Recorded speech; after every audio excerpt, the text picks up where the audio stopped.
അടുത്ത ചോദ്യം, in an examination 40% of students failed in English, 20% of students failed in maths, if 10% of the students failed in both the subjects, then what percentage of students passed in both exams? അപ്പോൾ ഈ ഒരു question പറഞ്ഞിട്ടുള്ളത് ഒരു ക്ലാസ്സിൽ 40% students ഇംഗ്ലീഷിൽ ഫെയിലായി, 20% students മാത്സിൽ ഫെയിലായി, 10% ഇത് രണ്ടും കൂടെ ഫെയിലായി. അങ്ങനെയെങ്കിൽ ഈ രണ്ട് സബ്ജക്റ്റിലും കൂടെ പാസ്സായ എത്ര പേരുണ്ടെന്നാണ് ചോദിച്ചിട്ടുള്ളത്. അതിൻ്റെ പെർസെൻറ്റേജാണ് ചോദിച്ചിട്ടുള്ളത്.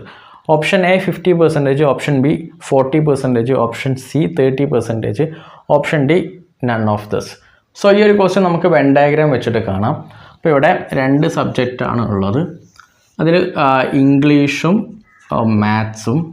അപ്പോൾ ക്വസ്റ്റ്യൻ പറയുന്നത് ഇംഗ്ലീഷിൽ 40% സ്റ്റുഡൻസ് ഫെയിൽ ആയിട്ടുണ്ട്, മാത്സിൽ